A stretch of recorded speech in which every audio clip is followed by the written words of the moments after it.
Which city is bigger? Sydney, with over 5.3 million people, or Melbourne, with just over 5 million?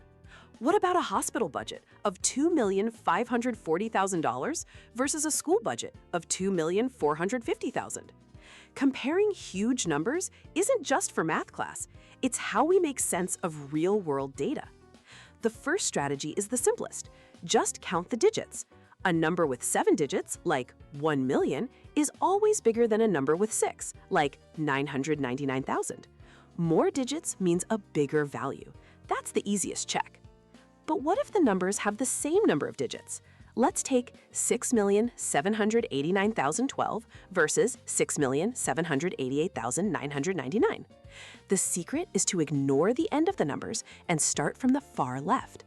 Scan across place by place. Millions are the same, a 6. 100,000s, same, a 7. 10,000s, also the same, an 8. But the thousands place, it's a 9 versus an 8. That's our first point of difference. Since 9 is greater than 8, 6,789,012 is the winner. The rest of the digits to the right don't matter anymore. To write this, we use symbols. Think of the greater than and less than signs as a hungry alligator's mouth. It always opens to eat the bigger number. Once you master comparing two numbers, you can order a whole list.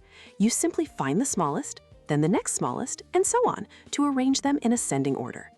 This simple skill is how we rank everything, from populations to the vast distances between planets.